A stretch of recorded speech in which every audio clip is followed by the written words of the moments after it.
It was 7 in the morning when Gideon Vitale sat down in the front room of his Brookline estate, wearing the tinted glasses he'd started keeping on even indoors, and poured himself one finger of whiskey from his father's old crystal decanter, the same ritual, the same hour, every morning, for 11 years. He was 38. He was the most feared man on the Boston waterfront, and for 5 months he'd been quietly going blind. 4 specialists had signed their names to it. There wasn't a treatment, and there wasn't a cure. He lifted the glass.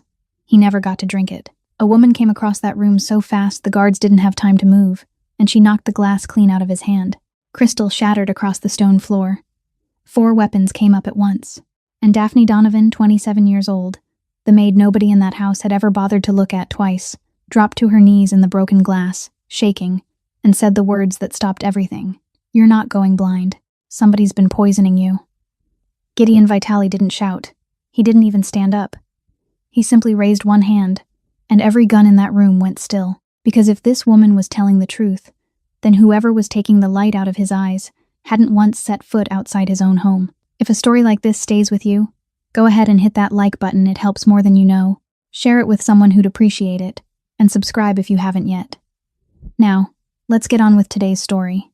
His hand remained raised in the air for several seconds more, then lowered slowly. "Everybody out." He didn't speak loudly. None of the 4 men needed to hear it twice. They put away their guns, stepped back, and the door closed behind the last man with a dry, hard click. The housekeeper stood in the doorway, still holding a broom in one hand, her mouth opening as though she meant to say something. Gideon only gave the slightest shake of his head, and she withdrew as well. Only 2 people remained in the room, a man seated in an armchair and a woman kneeling among the broken pieces. He raised a hand and removed his amber-tinted glasses, folded them, and placed them on the table beside him. The world before him immediately dissolved into a painful wash of white light, and within that brightness, the girl became nothing more than a dark, blurred shape, faceless, without any clear form. He didn't know whether she was looking at him or bowing her head. He didn't know how old she was. He wasn't even certain whether he'd ever heard her name before.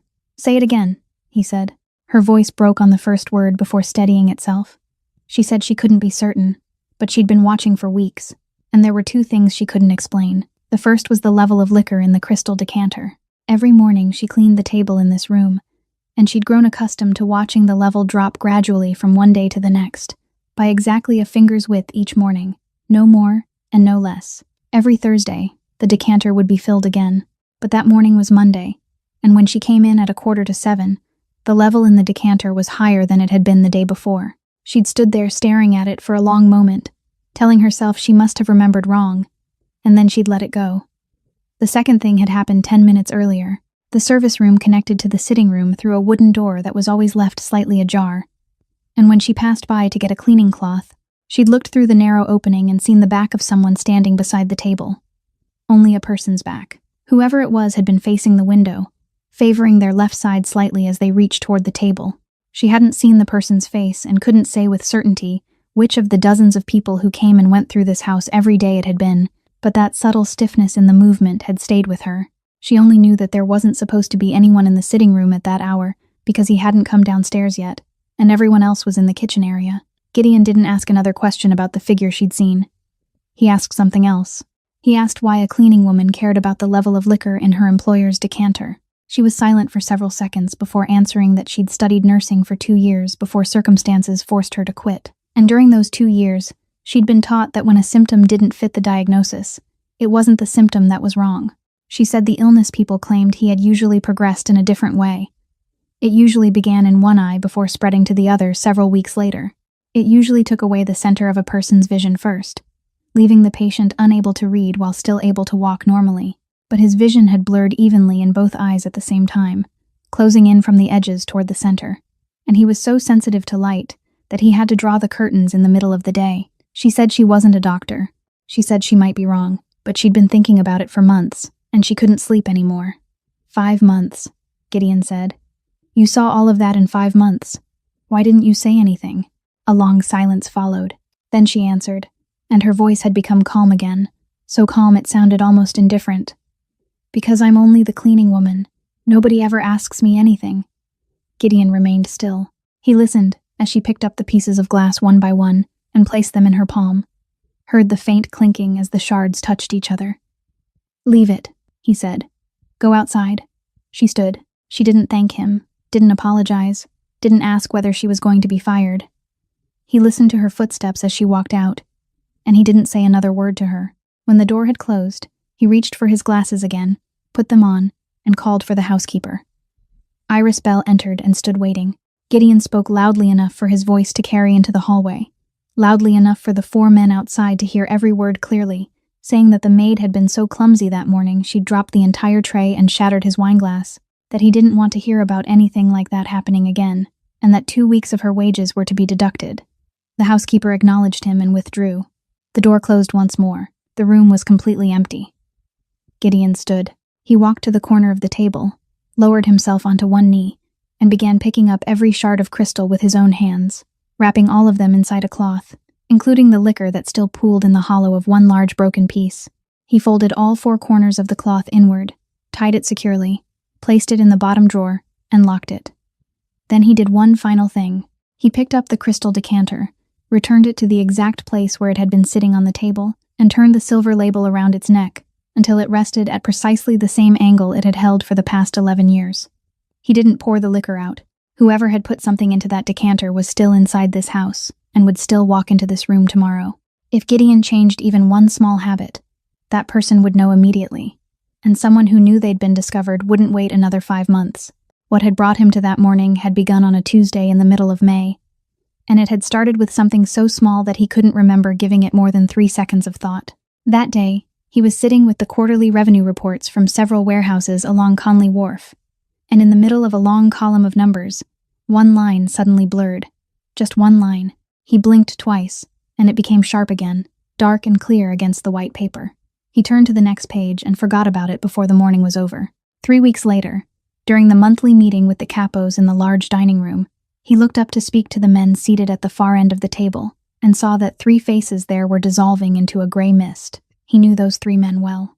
He knew every scar, every wrinkle, every way each of them smiled. But in that moment, they were nothing more than 3 pale shapes floating at the other end of the room, while the men seated near him remained as clear as ever. He said everything that needed to be said, his voice steady, never missing a beat, then ended the meeting 15 minutes early.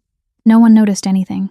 At the beginning of June, he set his phone down on the table to his right, turned to speak with someone else for about a minute, then reached for it again. His hand closed on empty air. He turned his head and saw the phone still lying exactly where he'd left it, untouched. He'd simply reached in the wrong direction, missing it by about 8 inches. He sat there for a long time afterward, his hand still resting on the tabletop, and for the first time, he allowed himself to consider that this wasn't lack of sleep, but the night that truly frightened him came near the end of June on Starrow Drive. He was driving himself, as he often did whenever he wanted to be alone, when a car approaching from the opposite direction switched on its high beams.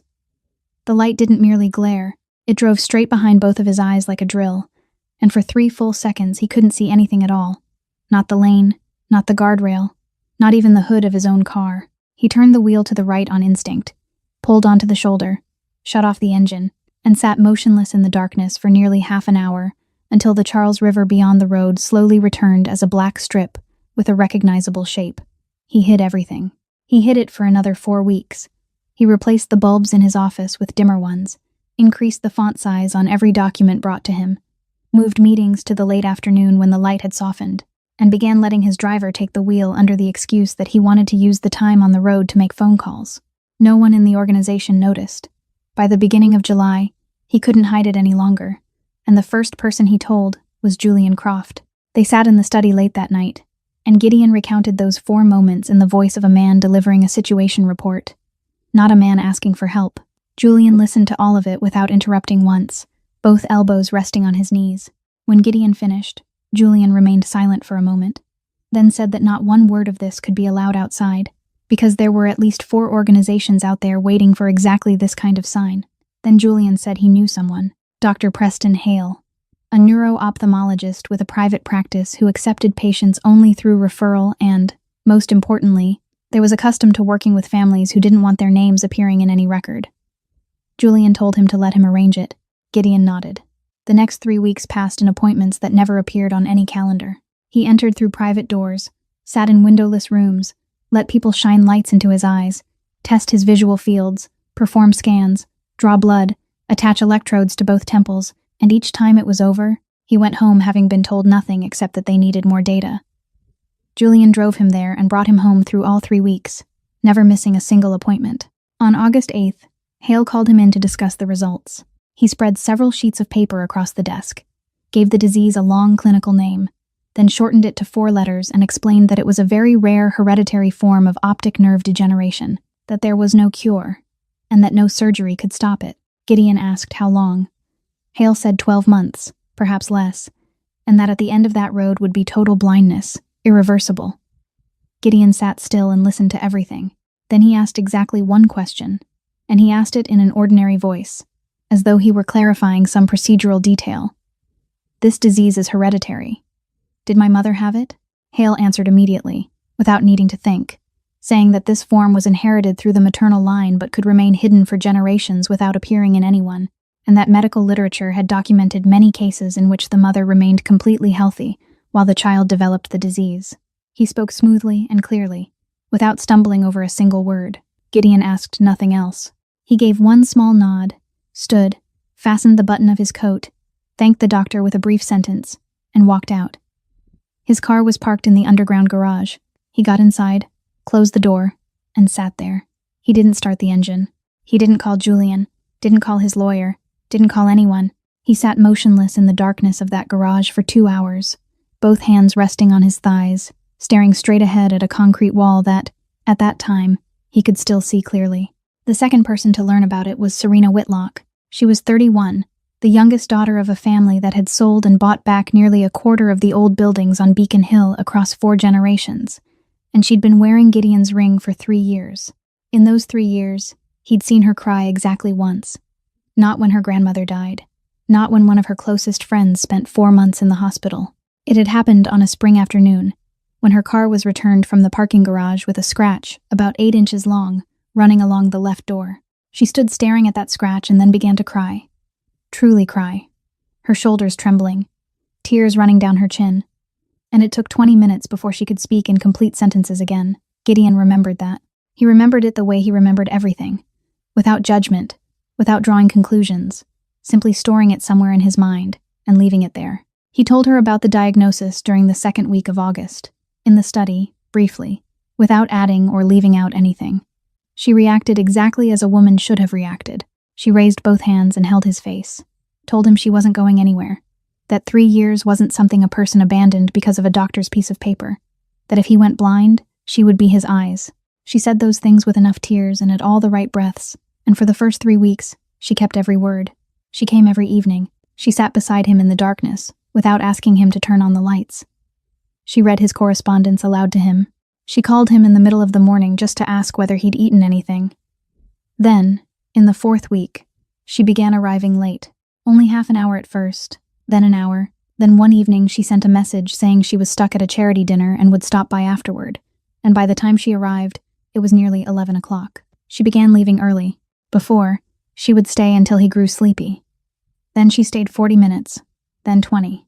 And there was one detail that only a man who was slowly losing his sight would have noticed, because when the eyes begin to fail, the ears and hands take turns doing their work. Before, the first thing she did when she entered the room was remove her gloves and place them on the table. From the middle of September onward, she stopped taking them off. She sat down with the gloves still on her hands, and when she held his hand, all he could feel was a layer of leather between the two of them. He didn't ask her about it. He didn't ask her about anything throughout that entire month. On the night of September 12th, she arrived at around 9 o'clock. He heard the sound of her heels in the hallway before the door opened, and from the rhythm of those footsteps alone, he knew she hadn't come to stay. She entered and stopped in the middle of the room. She didn't take off her coat. She didn't sit in the chair opposite him as she always had before. She simply stood there, while Gideon remained seated in his armchair, looking toward her through the gray haze that grew thicker with every passing day. She said she'd been thinking about it for weeks. She said she'd tried. She said she wasn't strong enough for this, that she knew she was doing something terrible, and that she was sorry. Then she reached out and placed the ring on the table between them. It touched the wood with a sound so faint it was almost impossible to hear. Gideon said nothing. He didn't stand, didn't ask her to repeat herself, didn't demand another word of explanation. He simply sat there, looking in her direction, and remained silent. She waited. He realized she was waiting, and he realized she'd prepared herself for every possibility. If he shouted, she would cry and say she understood, that he had every right to be angry. If he begged, she would soften her voice and tell him this was best for both of them, that he deserved someone who could stay beside him completely. If he coldly ordered her out, she would walk straight away and tell the story to her friends in a way that made her the one who'd been hurt. She'd rehearsed all of it. But she hadn't rehearsed silence. 30 seconds passed. Then a minute. Serena shifted her weight from one foot to the other. She opened her mouth as if to say something else, then stopped. Her gloved hand tightened, then relaxed. And finally, when there was nothing left to wait for, she turned and walked out. The door closed. The sound of her heels faded down the hallway and disappeared entirely near the top of the stairs. Gideon remained in his chair for a long while afterward. Then he reached out, not to pick up the ring, but only to brush it from the edge of the table with the back of his hand. It fell to the floor, rolled a long way across the dark room, struck the leg of the bookcase in the far corner, and came to rest there. He didn't get up to retrieve it. The next morning, when the cleaning woman asked whether he needed her to look for anything that might have fallen, he told her there was nothing. The ring remained there for many months afterward, slowly gathering dust in the darkness beneath the bookcase, and in that house, only 2 people knew where it lay. After that night, Gideon Vitale didn't leave the study for 6 weeks. The curtains remained drawn day and night, and no one was allowed to open them, not even to clean the windows. He canceled the monthly meeting with the capos and didn't reschedule it. He stopped taking phone calls, stopped signing papers, stopped answering even the calls he would have picked up on the very first ring 7 months earlier. People began whispering in the kitchen and out by the motor court, and those whispers stopped precisely at the threshold of the study, because during those 6 weeks, only one person was permitted to cross that threshold. Julian Croft arrived every morning at around 9 o'clock, carrying a briefcase full of files, sat down in the chair across from him, and began working as though nothing had changed. He read every clause in the warehouse leases, every number in the weekly reports, every name on the list of new people, and he read slowly enough for Gideon to hold each detail in his mind without having to look at the page. Whenever a signature was needed, Julian placed his index finger at the exact spot on the line so Gideon would know where to put the pen, and he did it so naturally that not once did he make Gideon feel as though he was being helped. In the afternoon, he returned with reports from the harbor. In the evening, if there was anything worth knowing beyond the city, he came back yet again. 6 weeks, without missing a single day, including Sundays, including 2 days when he had a high fever that Gideon didn't learn about until 3 weeks later from someone else. And once every week, on Thursday afternoon, Julian went down to the wine cellar, took a bottle from the row of shelves Gideon's father had arranged more than 20 years earlier, and filled the crystal decanter on the table with his own hands. He never left that task to the servants. The first time he did it, Gideon told him not to bother, that he'd stopped drinking. Julian set the bottle down, filled the decanter, replaced the stopper, and said the old man wouldn't want to see him give up this habit. There was no humor in his voice when he said it. Gideon's father had drunk 1 finger of liquor at 7 o'clock every morning until the final morning of his life, and Gideon had continued that ritual from the day the old man died, for 11 years, without missing a single morning. Julian knew that, and Julian wouldn't let him stop. From that day on, the decanter was always full every Thursday. There were evenings when the 2 men didn't talk about work. One night, near the end of September, when Gideon asked why he didn't take even 1 day off, Julian laughed and brought up what had happened on Route 93. 12 years earlier, on a rainy night, his car had overturned into a ditch beside the road and remained lying on its side there for nearly 40 minutes, and during those 40 minutes at least 9 cars had passed without a single one stopping. The 10th car stopped. The man who stepped out was Gideon, 26 years old at the time, and he had waded down into the mud, pulled Julian from the driver's compartment with his own 2 hands, then driven him straight to the hospital without asking who he was. Julian said that if the 10th car had passed him too, he'd have died in that ditch, so waking up 2 hours earlier every day for 6 weeks wasn't worth discussing. As for his left shoulder, everyone in the organization knew about it, and no one dared mention it to his face as a joke. 7 years earlier, at a warehouse in Chelsea, a delivery had been ambushed, and Julian had thrown himself between Gideon and the raised barrel of a gun. The bullet passed through his shoulder. He spent 19 days in the hospital. From that day forward, the scar became a kind of unquestioned credential that no one in the Vitale organization dared challenge, not even the capos who had served since Gideon's father's time. People could suspect anyone in that house, but no one suspected a man who had stepped in front of his own boss when someone pulled the trigger. During the final week of those 6 weeks, late one night after the two men had been sitting in silence for a long while, Gideon told him that he'd thought carefully about what was coming. He said there would come a time when he wouldn't be able to read anymore, wouldn't be able to recognize people's faces anymore, and when that day came, everything he possessed would be in the hands of the man sitting across from him at that very moment. He said it without any heaviness, as though they were discussing a clause in a contract. Then he added one more sentence, one he would remember many times afterward. He said that in his entire life, he trusted Julian more than he trusted himself. Julian didn't answer immediately. He sat quietly for a moment, then stood, walked around the desk, placed one hand on Gideon's shoulder, and gave it a single squeeze, firm and brief. Only once. He didn't say a word. Then he gathered the files into his briefcase, switched off the desk lamp, and walked out of the room, closing the door softly behind him just as he'd done throughout those 6 weeks. During those 6 weeks, and throughout the 5 months before and after them, there was another person who crossed the threshold of the study almost every day, except no one ever counted her on any list. Daphne Donovan's alarm rang at 4:15 in the morning. She caught the first bus from her one-room apartment in Allston, arrived at the side gate of the Brookline mansion at 5 minutes to 5, and began her shift at exactly 5 o'clock. She cleaned the first-floor hallway first, then the large dining room, then the main kitchen, and only after that did she move on to the sitting room.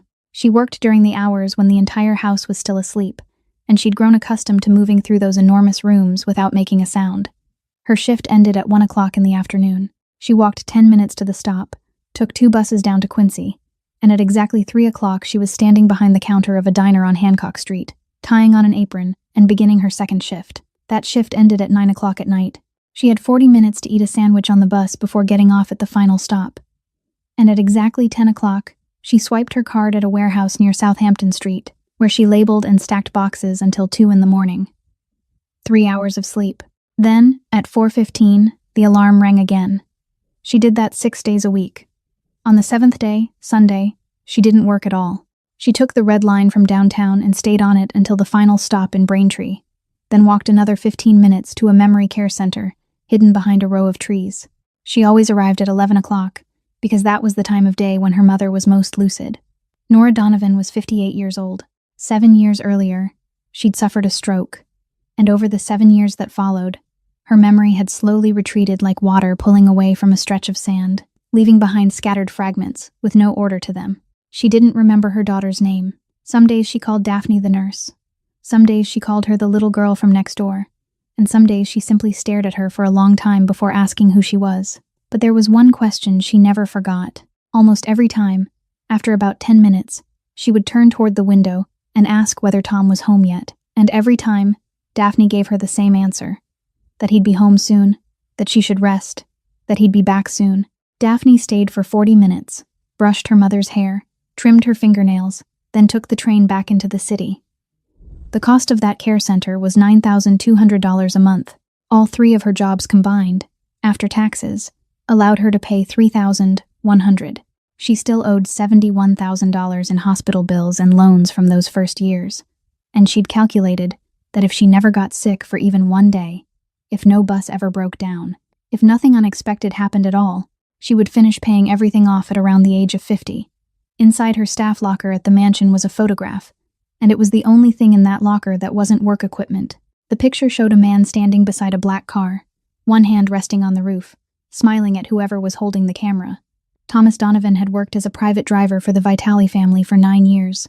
He died in a warehouse in Chelsea on a November night 7 years earlier, at the age of 39. Around Daphne's wrist was his watch, an oversized man's watch that she had to fasten through the innermost hole in the leather strap, and that was still too loose, sliding back and forth whenever she scrubbed the floors. The Boston police closed the case after 7 weeks, with the final line carrying the conclusion: no suspects.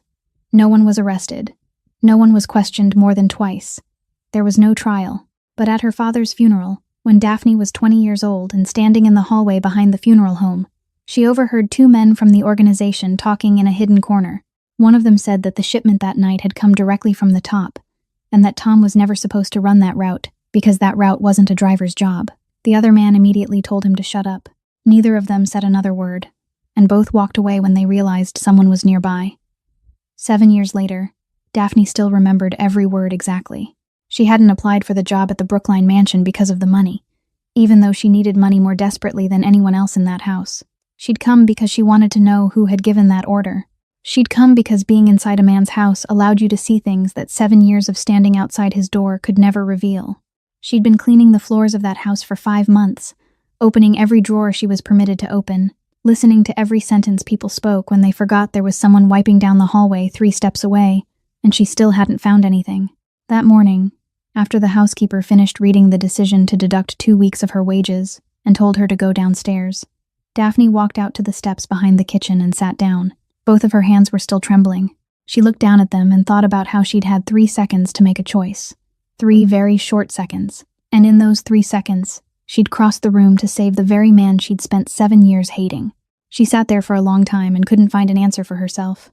At 9 o'clock that night, the housekeeper came down to the staff quarters and told Daphne that the boss wanted to see her. Daphne was getting ready to leave for the bus stop and head to her night shift at the warehouse. She took off her coat, hung it back inside her locker, and followed the housekeeper upstairs.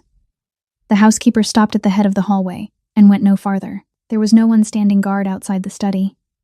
Daphne knocked twice, then stepped inside. Only one low-wattage desk lamp was burning in a far corner of the room, and Gideon sat in his armchair, still wearing the amber-tinted glasses even though it had been dark outside for hours. He pointed toward the chair across from him. She sat on the edge of it, both hands resting on her thighs. He didn't ask whether she was tired, didn't ask about the deduction from her wages, and didn't mention anything about that morning. He asked her to tell him exactly what she'd seen, in precise chronological order, leaving nothing out and adding nothing. Daphne began at 6:45, when she opened the supply cabinet in the service room. She said she'd passed the wooden door that was left slightly ajar while going to get a cleaning cloth at 6:50. And during the 2 or 3 seconds it took her to cross that narrow opening, she'd seen the back of someone standing beside the table, facing the window. She said she hadn't stopped, hadn't looked a second time. And when she came back out, there was no one left in the room. She said she'd entered the sitting room at 6:45 and noticed that the liquor in the decanter stood about 1 finger joint higher than it had the day before. She said she remembered clearly because she'd cleaned that table 360 times over 5 months, and the level of that liquor was something she saw every morning. She said the decanter was only refilled on Thursday afternoons, and that day was Monday. Then she stopped and said that was everything. She didn't say whom she suspected. She didn't say what she thought. She gave 3 points in time, 1 visual observation, 1 observation about routine, and stopped exactly where the facts stopped. Gideon sat motionless and listened to all of it. He'd listened to thousands of people give reports over the course of his life, and he knew that the overwhelming majority of people didn't tell things that way. People mixed feelings into the middle of facts. They skipped ahead. They emphasized the parts they wanted others to believe. This girl didn't. She numbered the points in time, separated what she'd seen from what she'd inferred, and stopped precisely at the boundary between the two. That was the manner of someone who'd been trained to make notes another person could later read and understand. He asked where she'd studied nursing. There was a very brief pause before she answered, so brief that if he could still see her face clearly, perhaps he wouldn't have needed to notice it. But he couldn't see clearly anymore. And because of that, over the past 5 months, his ears had learned to do the work his eyes no longer could. She gave the name of a community college north of the city. She said the name of the school half a beat faster than she'd spoken the sentences before it, and her voice rose at the final syllable as though she were waiting to see whether the person listening believed her. Gideon said nothing. He didn't ask which program she'd been in, didn't ask what year she'd dropped out, didn't ask why. He only gave a single nod. Then he told her she could go. Daphne stood, offered a very quiet good night, and walked out. When the door had closed and the sound of her footsteps had disappeared all the way down the stairs, Gideon opened the bottom drawer on the left side of his desk. Inside, beneath a stack of old papers, was a cheap flip phone purchased with cash at a convenience store. A phone that had never called any number connected to the organization, and no one in the house knew it existed. He switched it on and dialed a number he'd known by heart for more than 20 years. The person on the other end answered after 3 rings and said nothing. Simply waited. Aldo Mancuso was 60 years old, the longest-serving capo in the Vitali organization, and he'd begun working for Gideon's father before Gideon was old enough to walk. In those 30 years, he'd received hundreds of orders, including orders that anyone else would have demanded an explanation for, and not once had he asked why. Gideon told him there was a cleaning girl in the house named Daphne Donovan, and he wanted to know everything about her. He said he wanted to know where she'd been born, whom she lived with, what work she did, whom she owed and how much. And he wanted to know where she'd studied nursing, how many years she'd studied, and why she'd dropped out. He said he needed it within 1 week.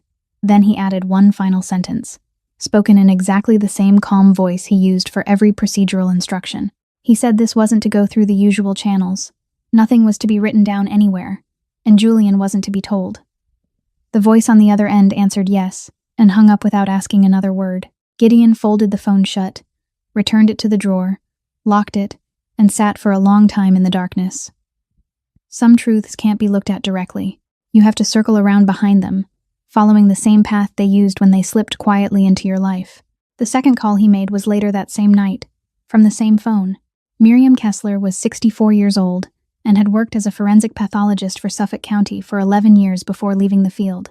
And for nearly 30 years she'd been the private physician to the Vitale family, the woman who had stitched them back together in kitchens and bedrooms where no medical record had ever been created.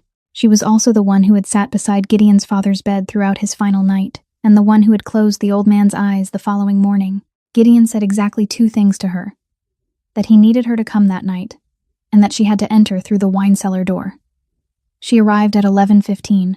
The door was set beneath the stone wall at the western corner of the garden, hidden behind a curtain of climbing vines, and it opened into a narrow brick passage that ran underground to the wine cellar beneath the house. Gideon's father had ordered it built in the 1970s, and on the entire property, it was the only entrance without cameras, without a guard shift, without any record of who came or went. She climbed the spiral staircase inside the wine cellar and entered the study carrying an old black leather bag. Gideon offered no explanation. He rolled his left sleeve to the elbow and placed his arm on the table. Then he took the cloth with its 4 corners tied together from the locked drawer and pushed it toward her. He said that inside were the pieces of a broken glass, and that on one large shard there was still some liquor that hadn't completely dried. He said he didn't need to know what disease he had. 4 people had already put their names on that conclusion, he said, and he no longer cared about that piece of paper. What he needed to know was what was in his blood. He listed exactly what he wanted her to look for: heavy metals, industrial solvents, synthetic compounds, anything that could be introduced into a person's body in very small doses, repeatedly, and at regular intervals, over the course of many months without causing any acute symptoms. He told her he wanted the testing done in her private laboratory, that no sample was to be sent anywhere else, that his name was not to be written down anywhere, and that she was to tell no one. Miriam Kessler didn't answer immediately.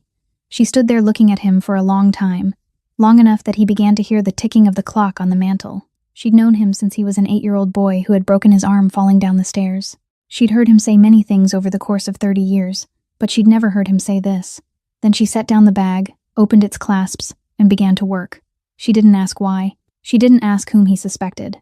When she was finished, she wrapped the cloth again, sealed it inside a bag, packed everything into the leather case, and said she needed 7 to 9 days, perhaps longer if she had to run the tests a second time. She left by the same route she'd used to enter. At 7 o'clock the following morning, Gideon came down to the sitting room at exactly the same time he had for 11 years. Julian was already there with the folder resting on his lap. Gideon poured exactly 1 finger of liquor into the new glass, lifted it, touched the rim to his lips, held it there long enough, then set it back down on the faint circle the bottom of the glass had left on the tabletop for so many years. Julian looked up, gave him a nod in greeting, then opened the folder and began reading the weekly report. He saw exactly what he saw every morning. After Julian left and the door had closed, Gideon stood, picked up the glass that was still nearly full, walked to the corner of the room where a Phalaenopsis orchid sat on a low wooden stand, and poured all of the liquor into the layer of pine bark covering the pot. He did it during the exact stretch of time when he knew no one would be passing through the hallway, and he poured slowly so the liquid would soak downward instead of collecting in a pool. Then he rinsed the glass with water in the small adjoining washroom, dried it, and returned it to its place. He repeated the same thing the next morning, then the morning after that. By the 4th day, he no longer had to think through each movement. By the 6th day, he had begun paying attention to the orchid. On the 9th morning, when he walked toward the corner of the room, as he always did, he stopped. The 2 lowest leaves on the orchid had changed color. They weren't withered, weren't drooping, and showed no sign of lacking water. They had simply changed from deep green to a pale yellow that began along the edges and spread slowly inward along the veins. The 3rd leaf was beginning to fade at its tip. That orchid had stood in the same corner of the room for more than 2 years, and had flowered faithfully every spring, cared for by the gardener himself on a fixed schedule, no more and no less. Gideon stood there looking at it for a long time. He didn't bend down to touch the leaves, didn't call anyone upstairs, didn't say a word. Then he poured the rest of the liquor in his hand into the pot, turned away, and walked back to his desk. Miriam Kessler returned at 2:00 in the morning on October 30th, one day earlier than she'd said she would. She came up the spiral staircase from the wine cellar and entered the study with a file tucked beneath one arm. Gideon was sitting behind his desk. He pointed toward the chair across from him, but she didn't sit down. She stood there, her face pale beneath the desk lamp, and placed the file on the table before saying a single word. She said she'd run the tests a second time to make certain, and a third time with a control sample. Then she told him the first thing. The concentration of formate in his blood was many times higher than the normal level in a healthy person. Formate wasn't something the human body produced naturally at that concentration. It was what remained after the liver metabolized methanol. She said that if a person drank a large amount of methanol all at once, that person would vomit, suffer a severe headache, fall into a coma, and very likely die within 24 hours. But if that person received a very small amount, regularly, a little every day for many months, there would be no acute episode at all. The body would tolerate it. There was only one part of the body that wouldn't tolerate it, and that was the optic nerve. She said formate attacked precisely there, destroying it gradually, both sides at the same time, and that beyond a certain point, the damage was irreversible. She said the dose he'd been receiving wasn't enough to kill him. It was just enough to make him blind. Gideon said nothing. He sat still, both hands resting on the desk. She told him the second thing. Pure methanol was colorless. It had no distinctive odor that a person could recognize, and when mixed into strong liquor, the smell of the alcohol concealed it completely. It didn't alter the taste either. She said that in a decanter holding roughly 24 fluid ounces, only a fraction of a fluid ounce would be enough, and the level of the liquor would rise slightly, so little that almost no one would notice. Then she came to the part that had made her repeat the tests 3 times. Formate wasn't included in any routine laboratory panel. No hospital in this city would automatically look for it in a patient's blood. It would only appear if a doctor deliberately ordered a test for it. And a doctor would only order that test if poisoning was already suspected. She said that if he hadn't called her, and if he hadn't said exactly what he'd said to her that night, no one in the world would ever have found this substance in his blood, even after he'd gone completely blind. Then she opened the file and told him the third thing. She'd obtained a copy of the entire medical record Dr. Preston Hale had created for him, 47 pages. She said she'd read all of it 3 times. There were scan results. There were visual field tests. There were visual evoked potential studies. There were lengthy clinical notes. And there were 4 signatures on the final page. But there wasn't a single page, a single line, or a single laboratory code indicating that mitochondrial DNA testing had ever been performed. She said the disease they'd assigned to him was caused by a mutation in mitochondrial DNA, and the only way in the world to confirm it was through genetic testing for that specific mutation. Without that test, no one had the right to write down that diagnosis. She went on to say that 3 pages of clinical notes in the middle of the record had been typed 4 days before the final blood sample was taken, and on those 3 pages the full name of the disease was already there. She said slowly that the diagnosis had been written before the results existed, and everything done afterward had merely been used to fill in the empty spaces behind it. Gideon remained still. And as she spoke that final sentence, something returned to his mind. Something small that he'd overlooked since August. He remembered the room that day. He remembered asking Hale whether, if the disease was inherited through the maternal line, his mother should have had it. And he remembered that Hale had answered immediately. He hadn't taken even a second to think. He hadn't looked down at the file. He hadn't said, "Let me check." He'd answered smoothly, clearly, completely, like a man who had memorized the response before the question was ever asked. Miriam Kessler closed the file and rested one hand on its cover. She said she'd been practicing medicine for 40 years, and she was going to tell him this exactly once, and then never say it again. She said this wasn't a disease. She said this was a murder carried out over 5 months, committed by one person who had access to what he drank every morning, and by another person with enough expertise to write a piece of paper that would make him believe it was fate. Gideon reached out and pulled the file toward himself. He opened it, turned several pages with 2 fingers, stopped at the page bearing the 4 signatures, then closed it again. He didn't strike the desk. He didn't stand up. The hand resting on the cover of the file didn't tremble at all. What rose inside his chest in that moment wasn't fear, and it wasn't pain. It was something cold and heavy, something that made no sound, something that quietly began rearranging every day of the past 5 months into an order from which he could begin to calculate. He thanked her. He told her she should leave before 3 o'clock. Then he remained alone with 47 pages spread before him, and the desk lamp burning all the way until morning. Aldo Mancuso arrived that afternoon through the wine cellar entrance as well. He placed 2 things on the desk. The first was a handwritten sheet, listing 6 names. Exactly 6 people who had been allowed to enter the sitting room during the previous 5 months without needing anyone's permission. He read each name aloud, along with the number of times that person had been present, the hours they were usually there, and who was responsible whenever that person was absent. Gideon listened to all of it without interrupting. Then Aldo turned to the second sheet and began talking about the cleaning girl. He said she'd signed her employment contract on May 12th through a staffing agency in Dorchester, that her record was clean, that she had no criminal history, and no overdue credit card debt. He said she'd begun her first shift on the morning of the 13th. Then he stopped and said he'd compared that information with what Gideon had told him about the timeline, and there was one thing he believed needed to be said. Gideon's first symptom had occurred on May 20th. She had started working there 7 days earlier. Aldo went on to say that he'd checked the community college she'd named. There had been no student named Daphne Donovan enrolled in any program there during the past 10 years. She had studied nursing for 2 years, but at an entirely different school, nearly 25 miles from the one she'd claimed, and she'd dropped out in November 7 years earlier. Aldo stopped there. He reached inside his coat, took out a photograph, and slid it across the desk toward Gideon. It showed a man standing beside a black car, one hand resting on the roof. Aldo said it was a reprint from an old personnel file. Then he said 3 short sentences. He said this man had been your driver. He said this man had died in the warehouse in Chelsea 7 years ago. He said she was his daughter. Gideon picked up the photograph, brought it closer to his eyes, and looked at it for a very long time. He didn't need to see clearly to know who the man was. He placed the photograph back down, face down against the desk, and told Aldo to bring her upstairs. Daphne entered at 8 o'clock that evening. Aldo didn't follow her into the room. He remained at the threshold, closed the door behind her, and stood there with both arms hanging at his sides, saying nothing. There was still only one desk lamp burning in the room. Gideon sat behind the desk. In front of him lay the thick file and the photograph turned face down. He didn't invite her to sit. He told her he was going to state 4 things, and he wanted her to listen to all 4 before saying a single word. He gave her the first. She had begun working in this house on May 12th. 7 days later, for the first time in his life, he hadn't been able to read a line of text on the page in front of him.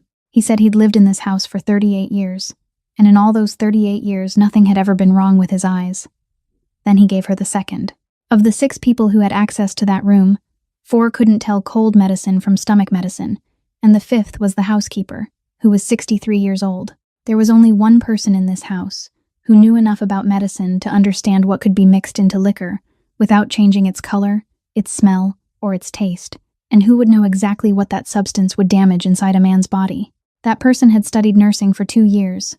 Then he gave her the third. The night before, he'd asked where she'd studied, and she'd given him a name. He said that name was a lie. He said he knew where she'd studied, how many years she'd been there, and which month she'd dropped out. He said he didn't care that she'd lied. What he cared about was that she'd prepared a false answer in advance for a question that should never have required anything to be hidden. Then he turned the photograph over, rotated it toward her, and pushed it across the desk. He gave her the fourth. He said the name of the man in the picture. He said the man had died in a warehouse in Chelsea on a November night 7 years earlier, and he said the case had been closed without anyone being arrested. Then he said he didn't know what she'd heard over those 7 years, and he had no intention of guessing, but he knew one thing.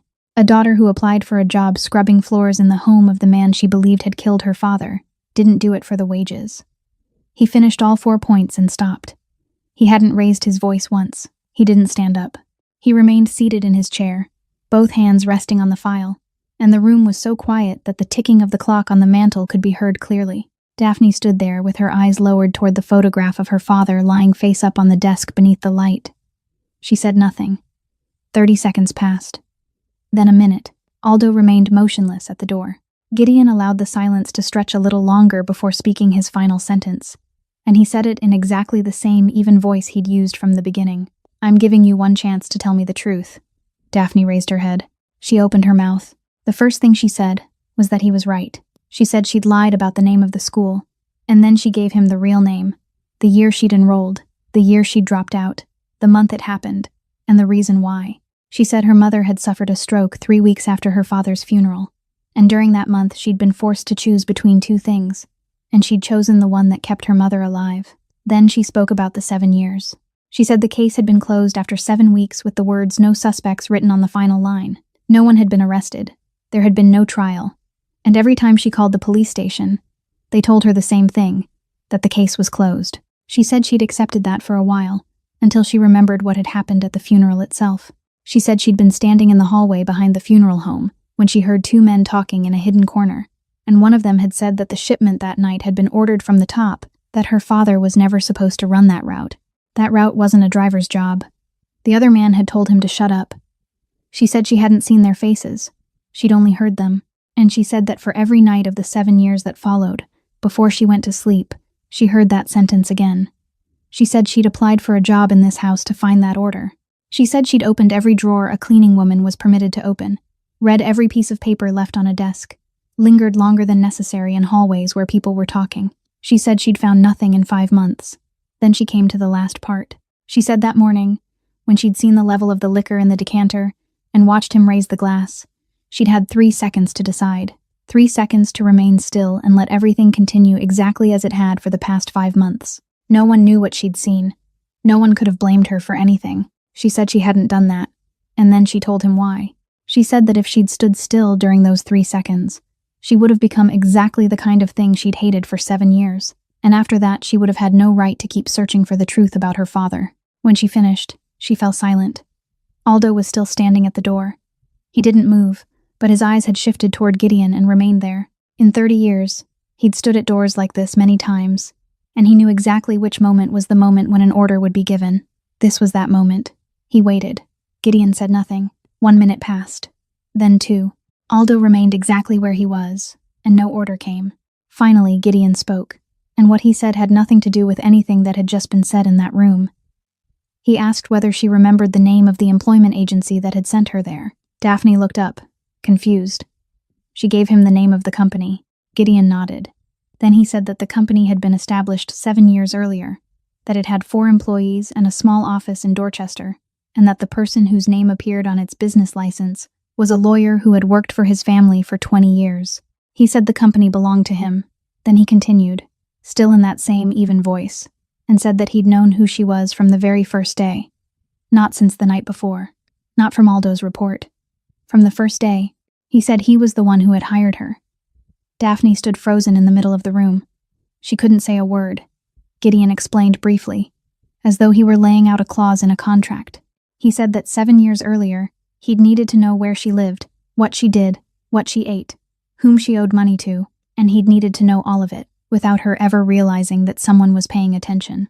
He said he'd watched her work 3 jobs at once for years, and he'd calculated that at that pace, she would collapse before she turned 40. He said that when a position opened in this house, he'd instructed that company to move her application to the top of the list. He said bringing her into his own house was the only way he could control the wages she received, the hours she worked, and make sure nothing happened to her, while still allowing her to believe she'd gotten the job on her own. Then he stopped. He spoke the next sentence more slowly. He said her father had died because of him. Not because of risk, not because of bad luck, but because of him. He said he'd been there that night, and he'd sat on the concrete floor holding that man in his arms until he stopped breathing. He said that before he died, her father had asked one thing of him, and he'd made a promise. Daphne asked what that promise had been. Gideon didn't answer. She asked again, and this time her voice had changed. He still didn't answer. He only looked toward her through the gray haze before his eyes and said nothing at all. Daphne stood there for several more seconds, then turned, walked straight past Aldo, opened the door, and rushed into the hallway. The sound of her footsteps ran down the stairs, growing fainter and fainter, until it disappeared completely. Aldo closed the door. He didn't ask anything.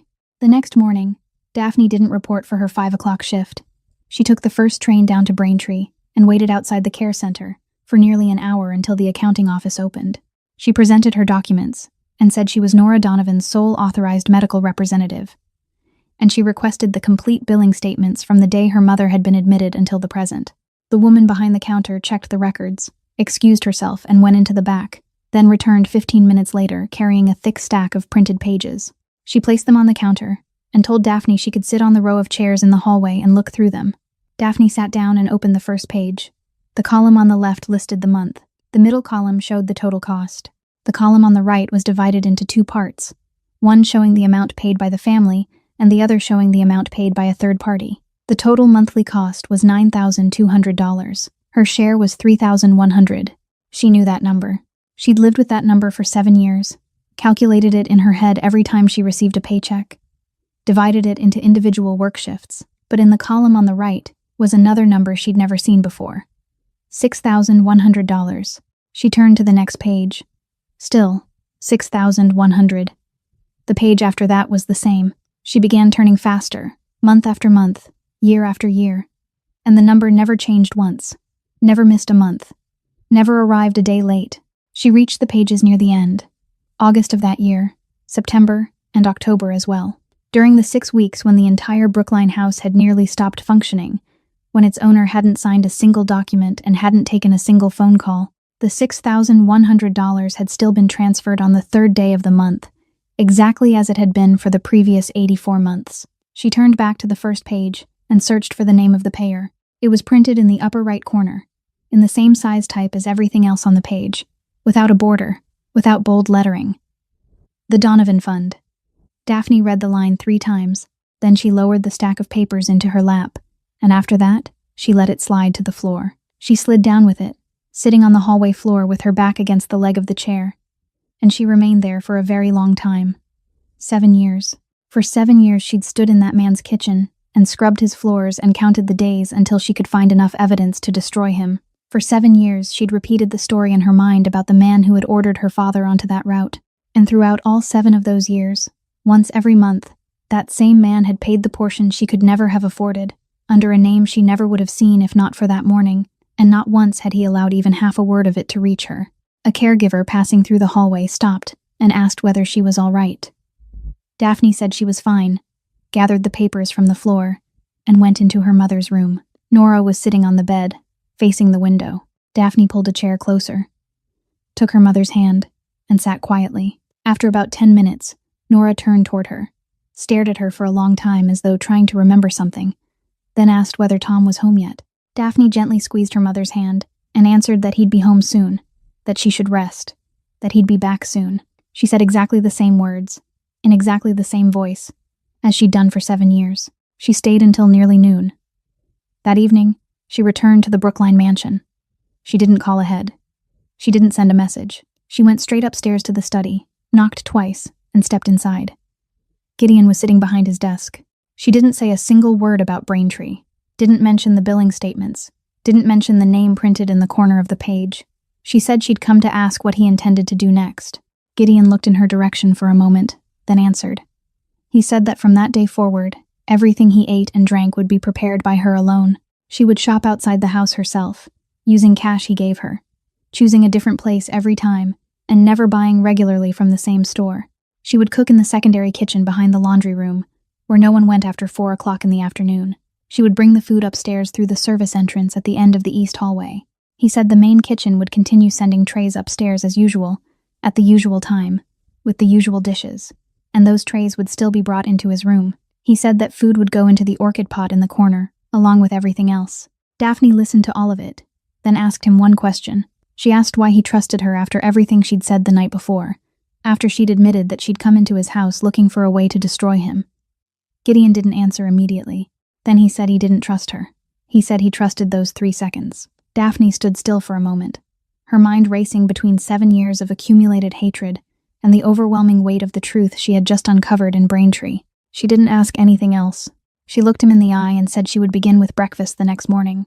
She made it clear she wasn't doing this out of forgiveness, but because the man who had secretly kept her mother alive didn't deserve to die in the dark before the full truth about her father came to light. Then she turned, walked out, and closed the door behind her. While Daphne began preparing the first breakfast in the secondary kitchen, Aldo Mancuso received another instruction. Gideon told him that over the next 7 days, he wanted to know every step taken by all 6 people on the list, and he wanted each one watched individually, without leaving anyone out, including those Aldo himself believed weren't worth the trouble. Aldo began on November 1st. He reported back at 2 o'clock in the morning on November 8th, entering through the wine cellar door with a thin briefcase and a handheld recorder. He offered no opening words. He opened the case, took out a stack of large photographs, and laid them on the desk. He said that during those 7 days, 5 people on the list had done nothing noteworthy. The 6th had gone 3 times to the same place. He said the location was an abandoned boat repair yard along Chelsea Creek, closed since 2011, with no electricity, no cameras, and no security. He said all 3 visits had taken place at around 10 o'clock at night, and each time the person had arrived in a rented car registered under a different name. The photographs had been taken from the roof of a warehouse 3 blocks away, grainy because the lens had been pushed to its limit, but clear enough. Gideon picked up each photograph and brought it close to the desk lamp. In the first, a man was stepping out of a car and walking toward a side door.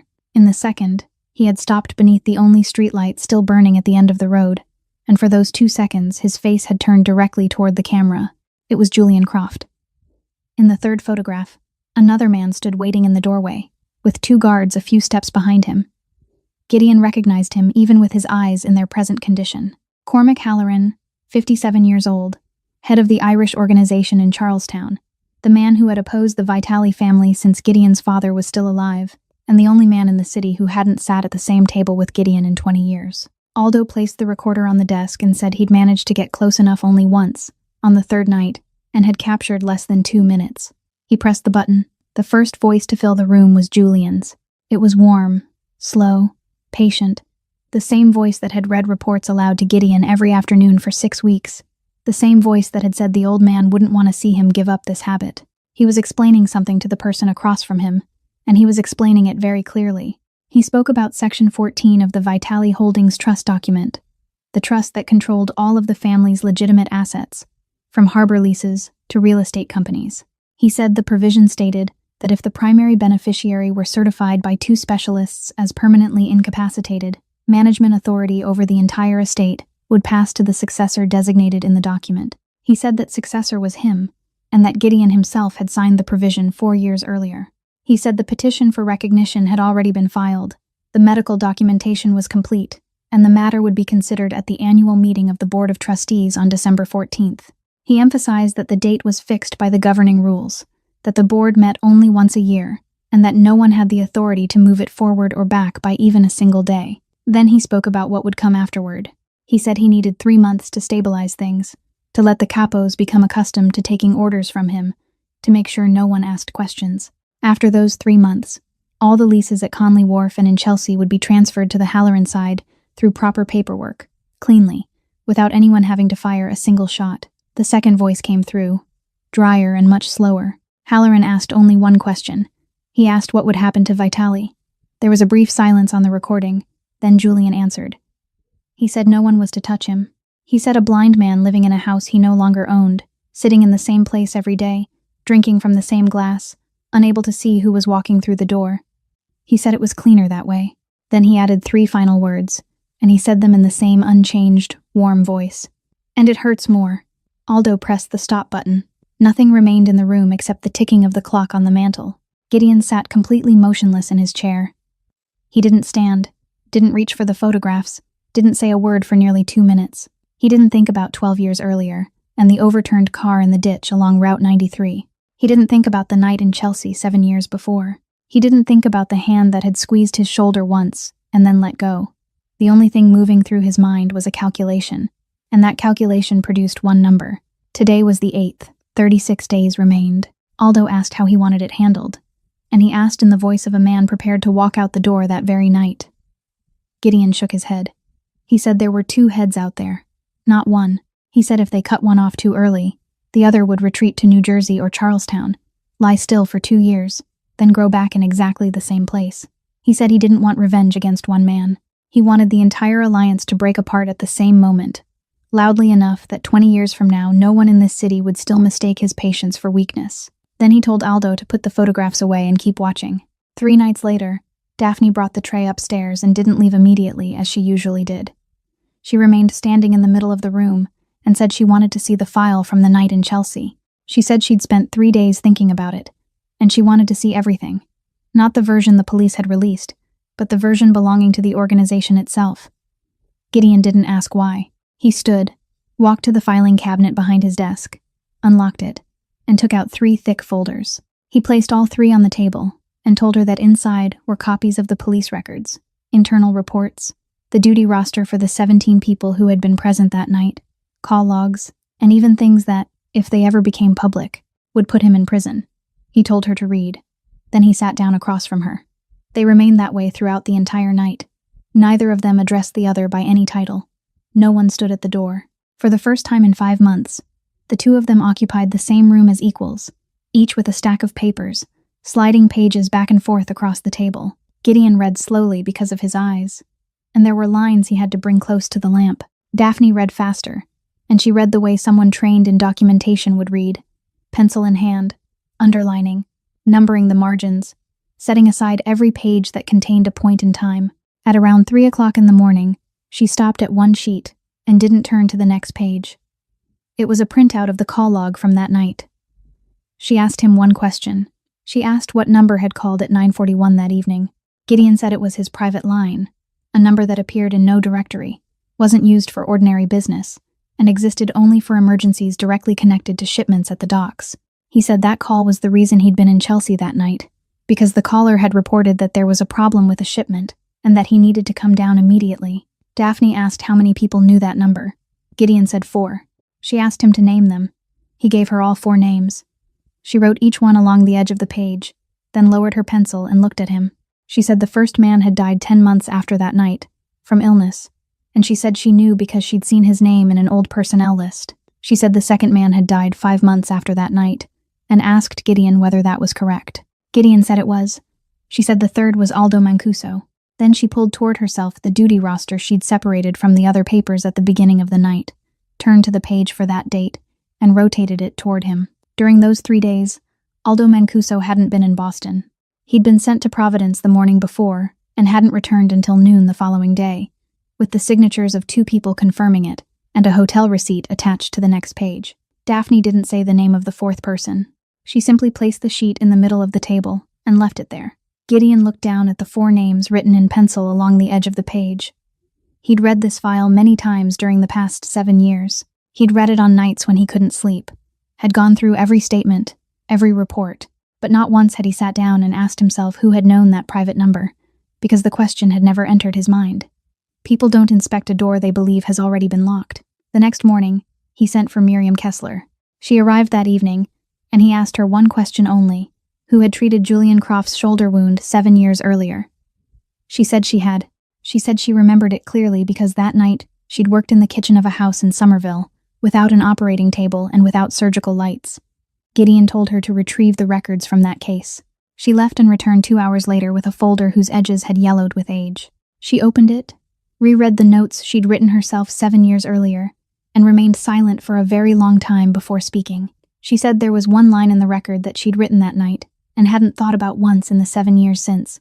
The line said there were powder burns around the entrance wound, and unburned grains of gunpowder embedded in the skin. She said that pattern only appeared when the muzzle of the gun had been less than about 12 inches from the point of impact. She said that at the time she'd had no reason to question it, because he'd been brought to her with the explanation that he'd been shot during an ambush, and her only responsibility had been to close the wound. She said she'd written down exactly what she'd seen, then closed the file and put it away. No one in the room said anything for a long while. No gunman in an ambush fired from 12 inches away.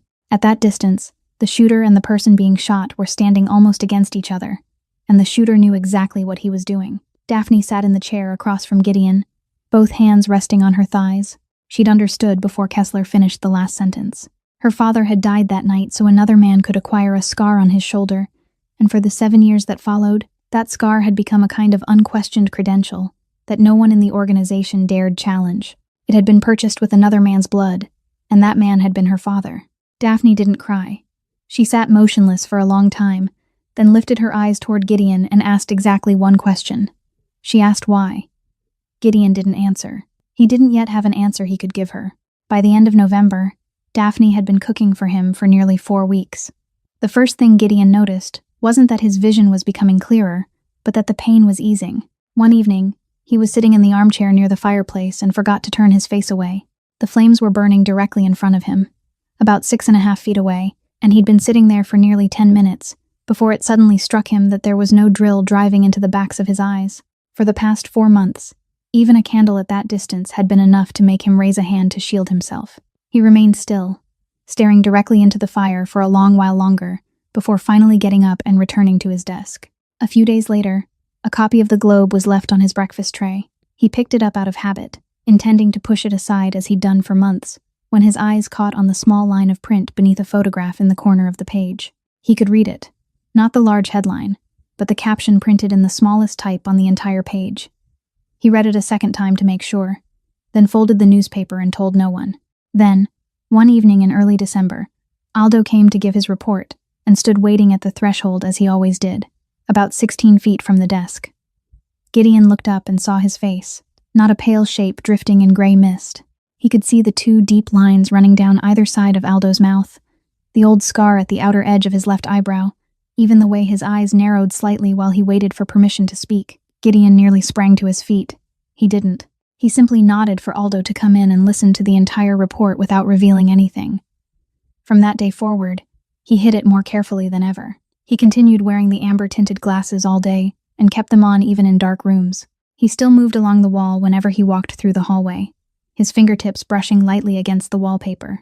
One morning, while Julian was reading a report aloud, Gideon reached behind himself for the back of the chair and deliberately let his hand miss it by about 8 inches before finally finding the place he meant to touch. Julian stopped reading, stood, pulled the chair a little closer to him, then sat back down and continued. Neither man said anything about it. That evening, Daphne brought the tray upstairs through the service entrance as usual. She set it on the table, straightened the utensils, and was preparing to leave when Gideon called her name.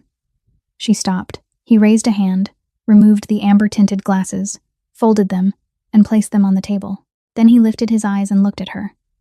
It was the first time in more than 5 months that he'd seen the face of the woman who had passed through this room every day. He noticed her hands first, because they were resting on the edge of the tray. Thick calluses covered her knuckles, and the skin across the backs of her hands was reddened from hot water and industrial soap. He saw the dark circles lying deep beneath her eyes, the kind that didn't come from one sleepless night but from years of sleeping 3 hours a day. And he saw the watch on her left wrist, an oversized man's watch with a worn leather strap, fastened through the innermost hole and still too loose, sliding down toward her hand every time she moved. Gideon looked at that watch for a moment before speaking. He said she'd been in this house for 5 months. He said he'd passed the place where she stood every day, sometimes 2 or 3 times a day, and in those 5 months he'd never asked her a single question. He said he hadn't known where she lived until Aldo told him. He said he wasn't even sure whether he'd ever heard anyone in this house call her by name. Daphne stood quietly for a moment before answering. She said no one ever asked. She said it had been the same everywhere she'd ever worked. People saw the broom and the bucket, not the person holding them, and there was no bitterness in the way she said it, only the plainness of something she'd long accepted as fact. She said that was her job. Gideon shook his head. He said no. He said that was his mistake. Then he told her 2 things. He said he would uncover the entire truth about the night in Chelsea. Not part of it, but all of it, including the part that would leave him responsible for what he'd done. And he said that when all of this was over, he would send her back to nursing school so she could finish the remaining 2 years. Daphne looked at him for a long time. Then she smiled. It was the first time he'd ever seen her smile, and it lasted less than 2 seconds. She told him not to make promises he couldn't keep, that she'd heard enough promises like that over the past 7 years, from lawyers, from police officers, from people who said they would help and then never called again. Gideon answered with a single sentence. He said he'd never broken a promise to anyone in his entire life. She said nothing more. She picked up the empty tray and walked out, and he remained seated, watching her until the door had closed completely.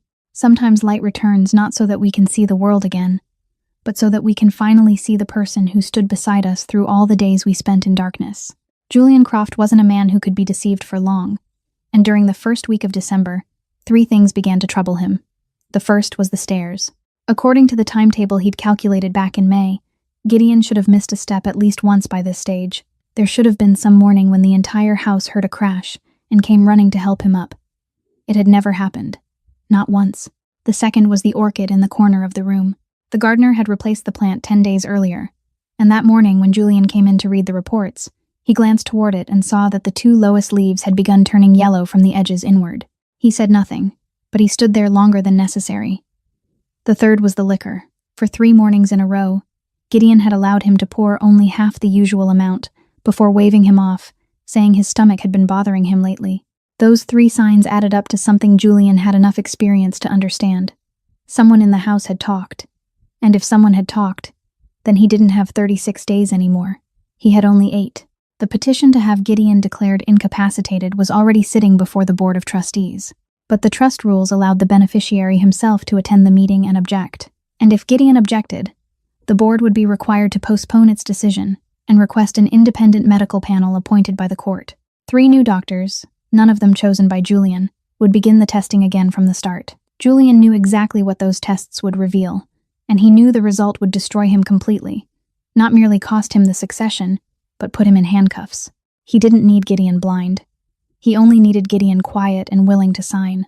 On Saturday morning, December 6th, Daphne was cleaning the second-floor hallway when the phone in her apron pocket began to vibrate. She looked at the number and recognized the prefix from the care center in Braintree.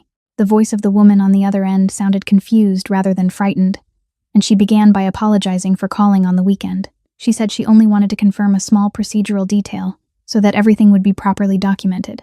She said that someone had come that morning to discharge Nora Donovan, carrying complete medical power of attorney papers, notarized documents, copies of identification, and everything had appeared valid, so the center had no legal reason to refuse the discharge.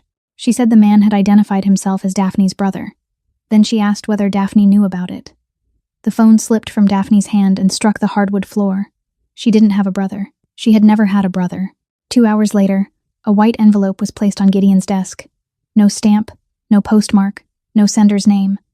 No one in the house knew how it had appeared. Inside was a sheet of paper with exactly 3 printed lines. The first gave the date December 14th and told him to sign the papers. The second said that the woman would come home safely. The third said not to do anything stupid, because she didn't even know where she was. Gideon read all 3 lines, folded the paper, and placed it on the desk. He sat still for several seconds, then told the man outside the door to bring Daphne upstairs. She arrived still holding the cleaning cloth in one hand. He gave her the note. She read it, then read it a second time, and afterward she sank to the floor exactly where she stood. She began to speak, her voice breaking, growing louder with every sentence. She said her mother didn't know where she was, didn't remember her own name, couldn't even remember the name of her daughter, and every day she simply sat facing the window asking when a man who'd been dead for 7 years was coming home. She said she'd sold everything she could sell, worked 3 jobs for 7 years, hadn't bought herself anything in 7 years just to keep her mother in that room, and she said that all she had left in the world was one woman who couldn't remember her name.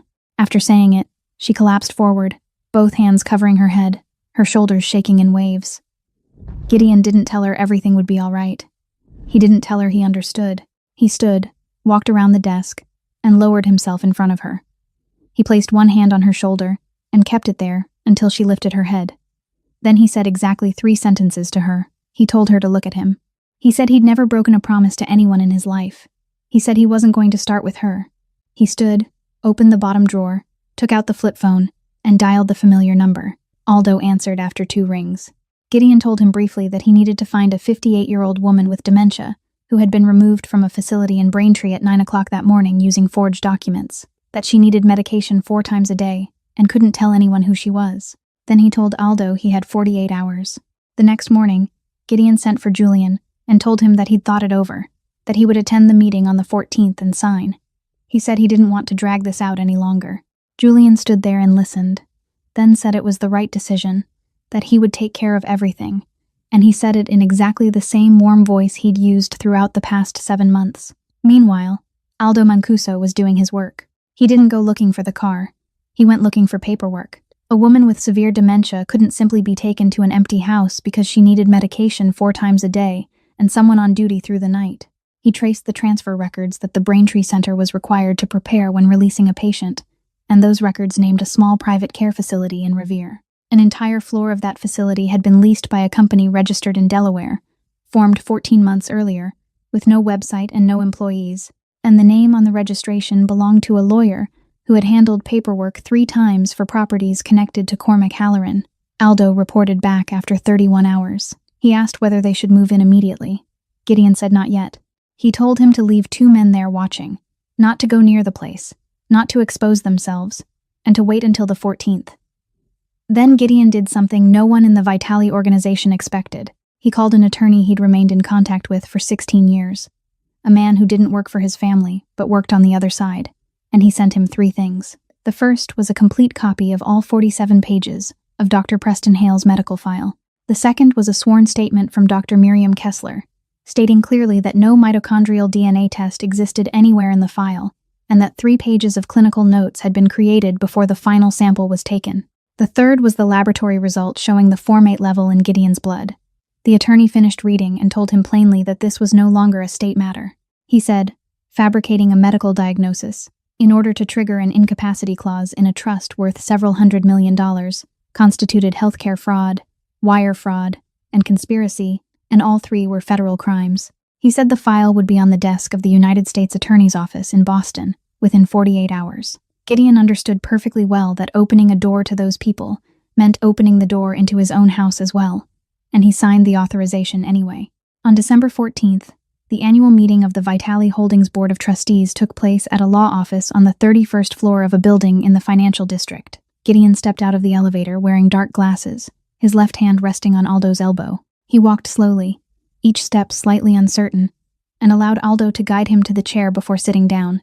There were 7 people in the room, 3 members of the board, 1 secretary, 2 doctors invited to provide professional confirmation, and Julian Croft seated at the far end of the table with both hands resting comfortably on its surface.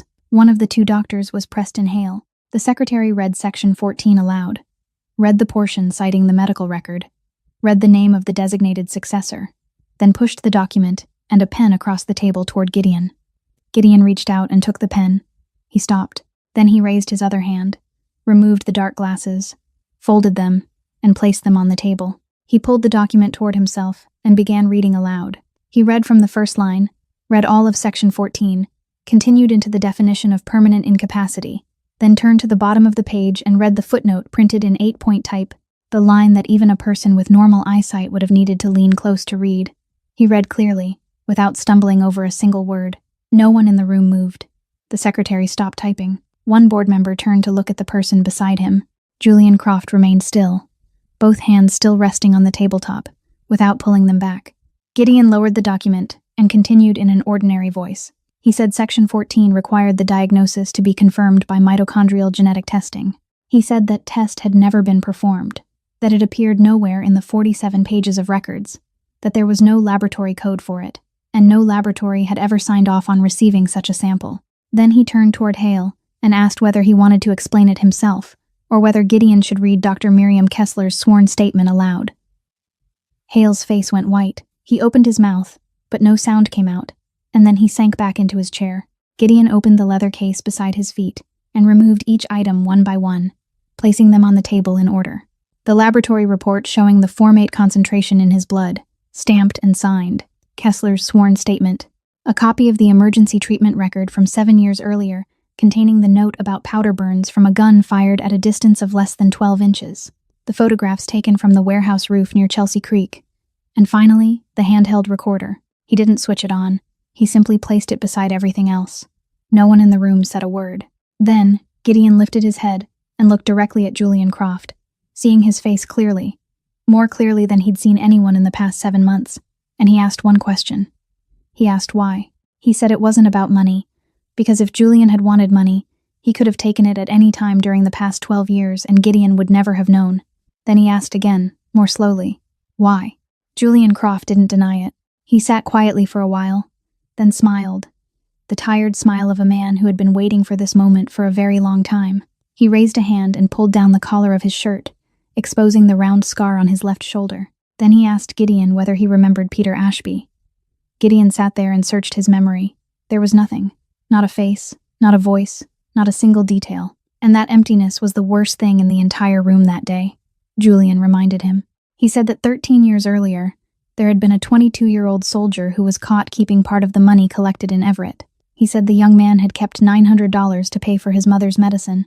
He said Gideon had received the call, reporting it while he was eating dinner, listened to everything, then answered with 4 words, that the entire call had lasted 11 seconds, and afterward Gideon had put down the phone and continued eating.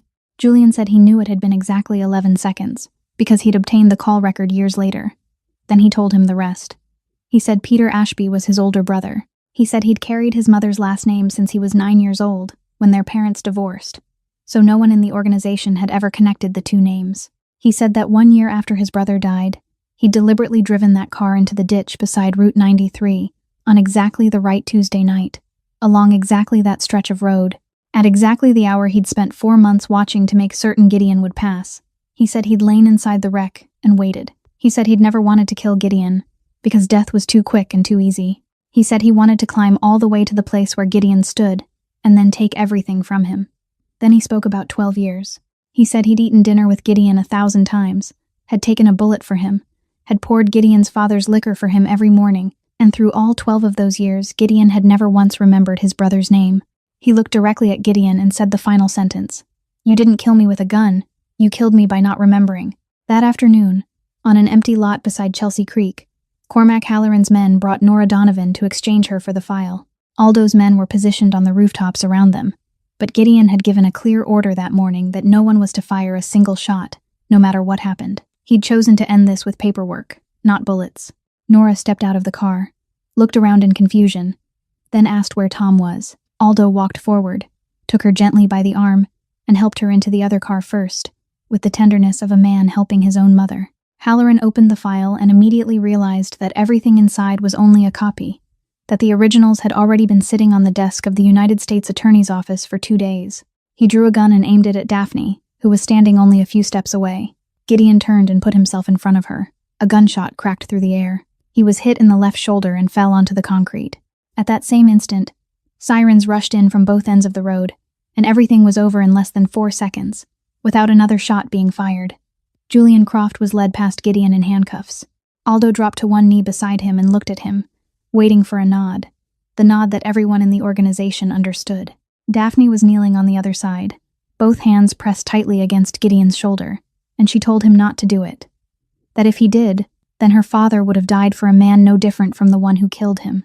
Gideon looked at Aldo and shook his head. "Give him to them," he said. 2 months later, his left shoulder carried a scar, and the arm remained slightly stiff on cold mornings. His vision recovered to about 80%, leaving only a permanent blur at the edge of his field of view that the doctors said would never disappear. Julian Croft, Preston Hale, and Cormac Halloran were all indicted in federal court on charges of fraud and conspiracy. No one died.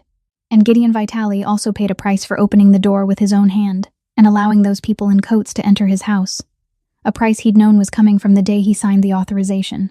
One afternoon near the end of winter, Serena Whitlock returned.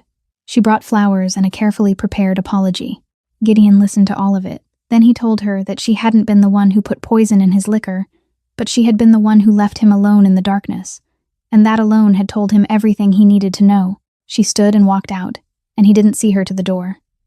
Nora Donovan returned to her old room in Braintree. One afternoon, Gideon came with Daphne and stopped in the doorway. Nora turned and looked at him for a long time, then asked whether he'd come to pick up Tom. Gideon stepped inside, pulled a chair beside the bed, and took her hand. "Yes, ma'am," he said. "I can wait." That spring, Daphne returned to nursing school to complete the 2 years she'd left unfinished. She refused to let Gideon pay her tuition. The two of them sat down with a lawyer and signed a proper loan agreement, with interest, to be repaid in installments over 10 years, and Gideon signed without arguing a single word, because he understood that this was how she held on to her dignity. The evening after the papers were signed, he told her the thing he'd kept to himself for 7 years. He said that on the night in Chelsea, before Thomas Donovan died, he'd grabbed Gideon by the collar and said exactly one thing: "Look after my little girl for me." Gideon said that for 7 years he'd kept that promise with money, transferring it every month without missing a single one, and he said that had been the most cowardly and easiest way a man could choose to keep a promise. Daphne sat quietly for a while, then placed her hand over his and said, "Then from now on, keep it a different way." This story leaves us with something very simple. When we're shining, everyone wants to stand beside us, but only when we fall into darkness do we discover who truly stays. Every person we pass each day without bothering to notice, the person cleaning the hallway, the person serving our table, the person working the night shift at a warehouse, is the most important person in someone else's life. Cruelty and indifference always feed the very thing that will one day return to destroy them, while the kindness we give and then forget may someday come back and stand between us and disaster. See people while they're still beside you, and call them by name while there's still time. If today's story touched you, please subscribe to our channel, press like, and share it so that more meaningful stories can reach you every day. How did this story make you feel? And has there ever been someone in your life who stayed beside you during your hardest time? Or someone you still pass every day without ever asking their name? Please leave a comment below. We truly want to hear what you feel deep in your heart. We wish everyone watching this video good health, a joyful life, and peace in every day ahead. Goodbye, and we'll see you again in the next video.